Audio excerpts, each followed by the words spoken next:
Hello everyone, welcome to my Debasmita's mini blog. আজকে চলে এসেছি একটা অন্যরকম ব্লগ নিয়ে, যেটা তোমাদের সাথে শেয়ার করব। আমি তো রেডি হয়ে নিয়েছি, এবারে আমি কোথায় যাচ্ছি সেটাই তোমাদের সাথে শেয়ার করতে চলে এসেছি। আর দিনটা কেমন কাটালাম সেটাও শেয়ার করব। আমি যাচ্ছি বাগুইহাটি একটা দাদার বাড়িতে। রাস্তায় কোনো ক্লিপ নেওয়া হয়নি, দাদার বাড়ি চলে এলাম। এসেই দেখলাম তুর্য খেলছে, আর সব রান্নাঘরে ছিল। দিদি চা বসাচ্ছিল, আর একটা দাদা ছিল, আর আমার হাজব্যান্ড ছিল।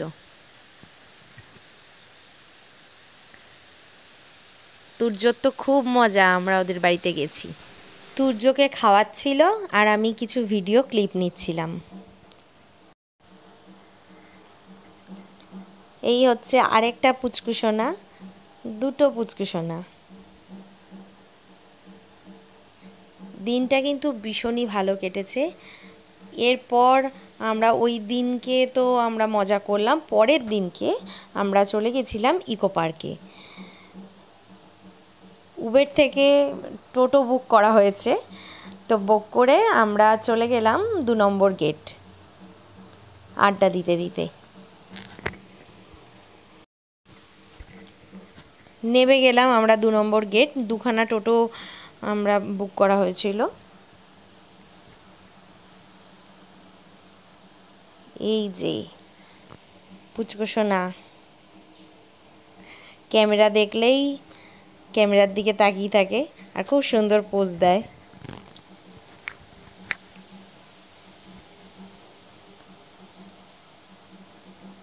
আমরা গেটের কাছে চলে গেছিলাম, আর আমার হাজব্যান্ড চলে গেছিলো টিকিট কাটতে। এবার একে একে আমরা ইকো পার্কে ঢুকে গেলাম। ইকো পার্কে দিনের বেলা তো সুন্দর, তবে সন্ধ্যার দিকে একটু খুব সুন্দর লাইটিং থাকে, ভীষণই ভালো লাগে। সন্ধ্যার সময় ইমেজটা খুবই ভালো লাগে।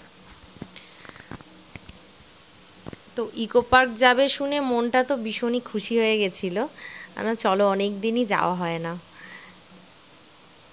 আমি ভীষণ ভালোবাসি ইকো পার্ক ঘুরতে। কারা কারা ইকো পার্ক ঘুরতে ভালোবাসো সেটা কমেন্ট সেকশানে জানাবে। এবার হাঁটতে হাঁটতে ম্যাপ চোখে পড়লো, সেটা তোমাদের সাথে শেয়ার করলাম। যারা যারা যেখানে যেতে চাও, ম্যাপের মধ্যে সবই, রাস্তা ভুলে গেলে সবই ম্যাপের মধ্যে দেয়া আছে। এখানে সাইকেলিংয়ের আছে, এখান থেকে তুমি সাইক্লিং করতে পারবে। যেহেতু সন্ধ্যা হয়ে গেছে, সেক্ষেত্রে আমরা সাইকেলিংয়ের দিকে যাইনি।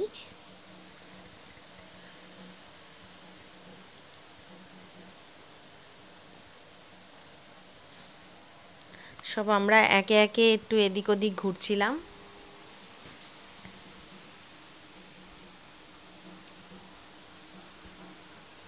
অনেক দিন পর সবাই একসাথে বেরিয়েছি, দিনটা ভীষণ ভালো কাটিয়েছি, খুব মজা করে কাটিয়েছি।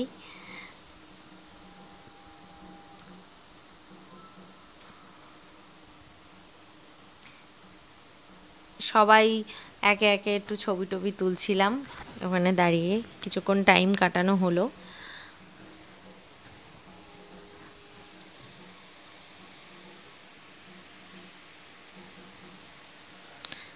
এরপর আমরা হাঁটতে হাঁটতে একটু এগিয়ে গিয়েছিলাম।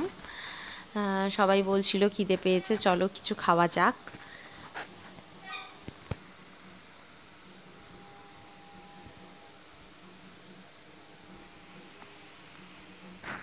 কি হাসি দেখো, দেখেই মনে হয় চটকে দিই।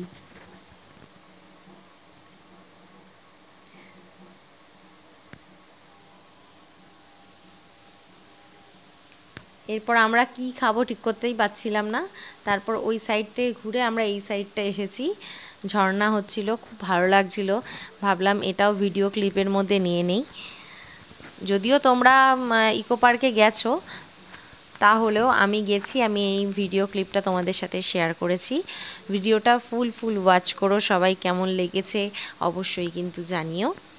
আর কারা কারা ইকো পার্ক যেতে পছন্দ করো সেটাও জানাবে।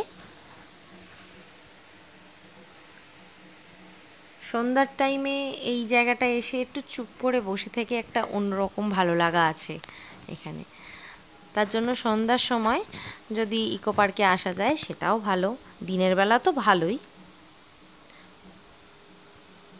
বিশেষ করে ইকো পার্কে আসার সময় হচ্ছে শীতকালে রোদটা গায়ে পড়ে, তখন ভালো লাগে। গরমকালে একটু রোদের জন্যই কষ্ট লাগে।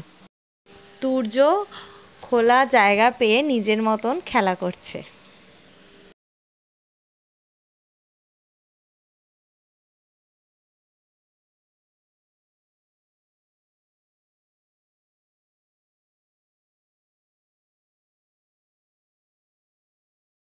হাঁটতে হাঁটতে আমাদের খিদে পেয়ে গিয়েছিল, তাই টি জাংশন থেকে ফিশ ফিঙ্গার আর ওয়াও মোমো থেকে স্টিম মোমো আর বার্গার অর্ডার দেওয়া হয়েছিল। খাবারগুলো কিন্তু খুব টেস্টি ছিল। এরপর আমরা ইকো পার্ক থেকে বেরিয়ে মিষ্টি হাবে চলে গেলাম। কলকাতার নামি দামি মিষ্টির প্রতিষ্ঠানগুলো এক জায়গায় রয়েছে, যেমন বলরাম মল্লিক, কেসি দাস, হিন্দুস্তান সুইটস আর গাঙ্গুরাম, আরও অনেক। প্রত্যেকটা মিষ্টি যেন ভীষণ সুস্বাদু ছিল।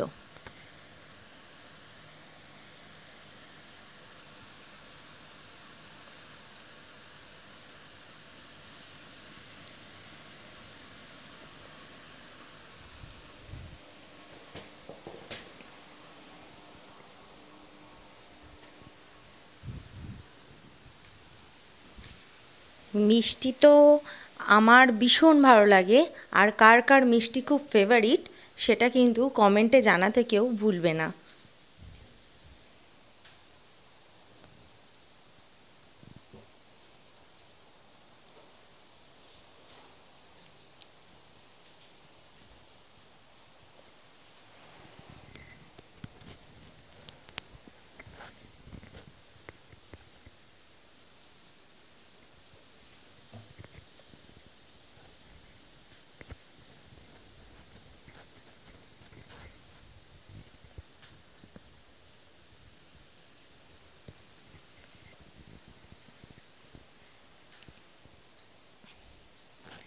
আজকের ব্লগটা বন্ধুরা মিষ্টি দিয়েই শেষ করলাম।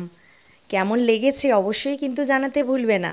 আবার নতুন নতুন ব্লগ পেতে হলে চ্যানেলটাকে সাবস্ক্রাইব করতে কেউ ভুলো না। সবাই সুস্থ থেকো, ভালো থেকো।